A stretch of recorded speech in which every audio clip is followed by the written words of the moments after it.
This is from the book Simplify 10 Practices to Unclutter Your Soul by Bill Hybels. Tell her to help me.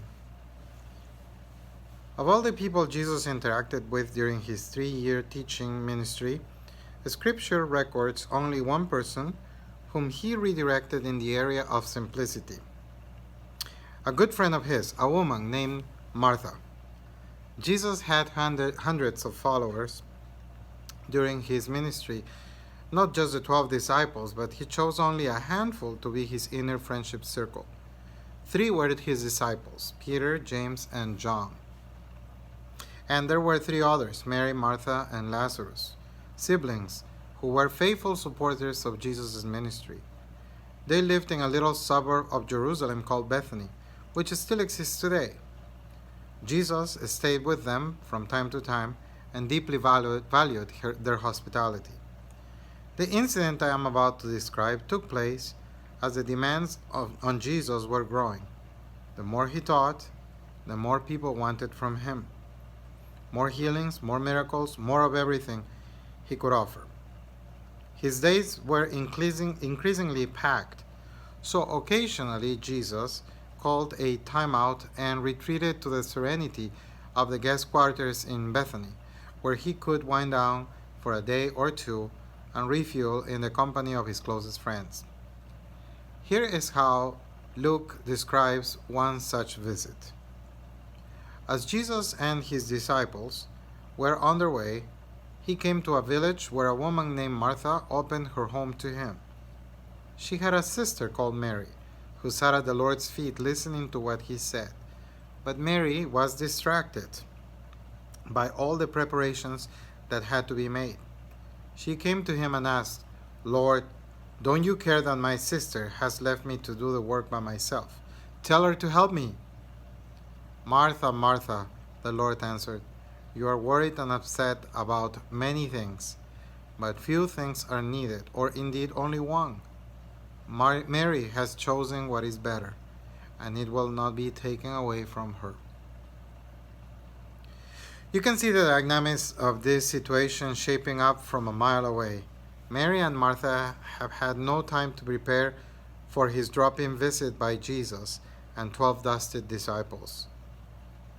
But Jesus feels comfortable enough in his friendship with them that he stops by for some replenishing time. Mary decides to go with the flow and pulls up a chair. Perhaps she says something to Jesus like, "I am so glad that you stopped by. How is it going on the road? How big of a pain have the Pharisees been lately? You can tell us, we're friends. What you share in Bethany stays in Bethany."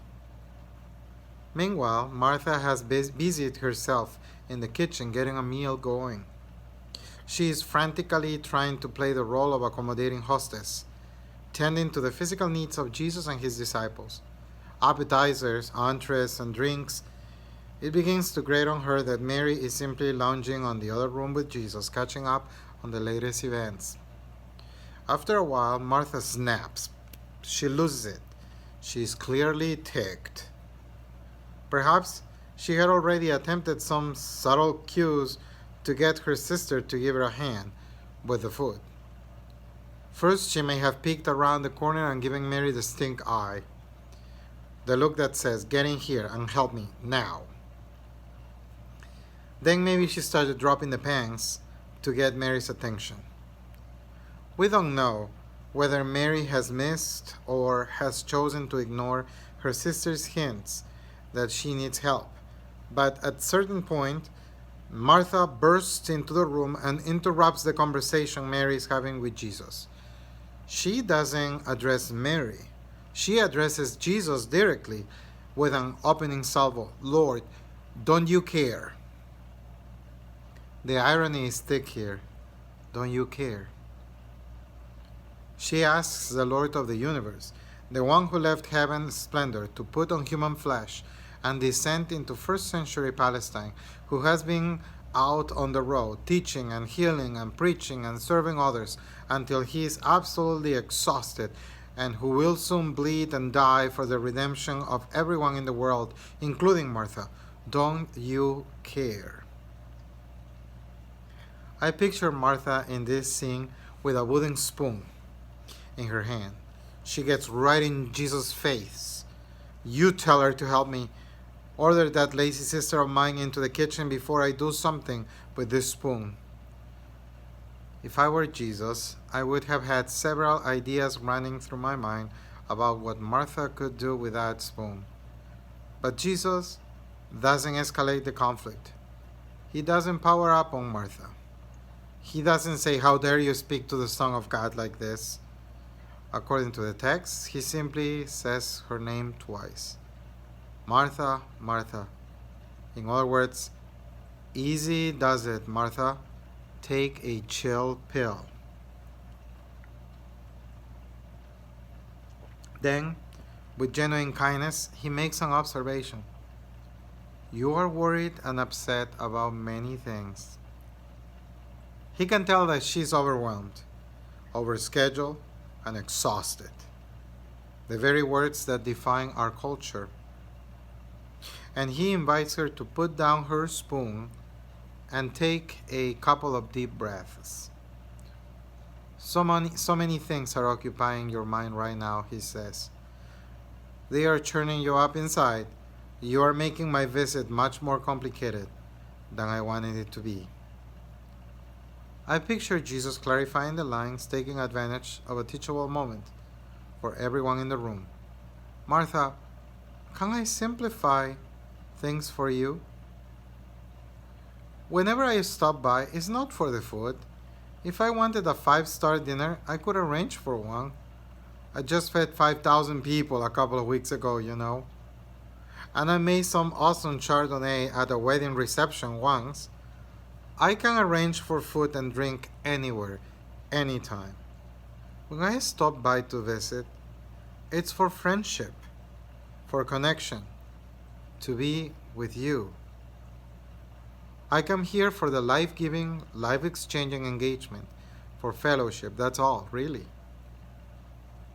In Luke's text, Jesus tells Martha something that I too often need to be reminded of. Few things are needed, indeed, only one. Martha was missing what mattered most, but not Mary. Mary got it.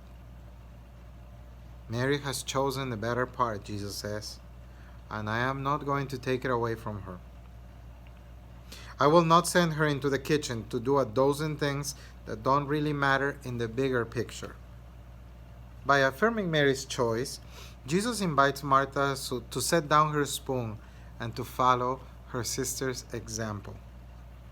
Your heart and mind yearn for an antidote to all the driveness and busyness in our lives. The antidote isn't getting it all done in the kitchen, or the office, or the mall.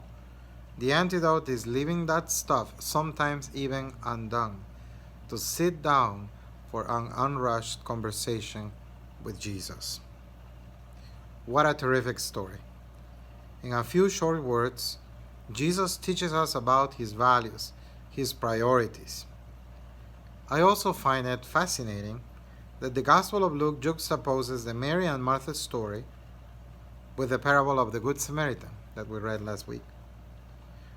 On the heels of teaching his followers to be active and help those in need, Jesus strikes a different note in his response to Martha's activism. In all your activity, he says, don't lose sight of relationship. Unrushed, unhurried, let us sit down and get caught up with each other. Relationship.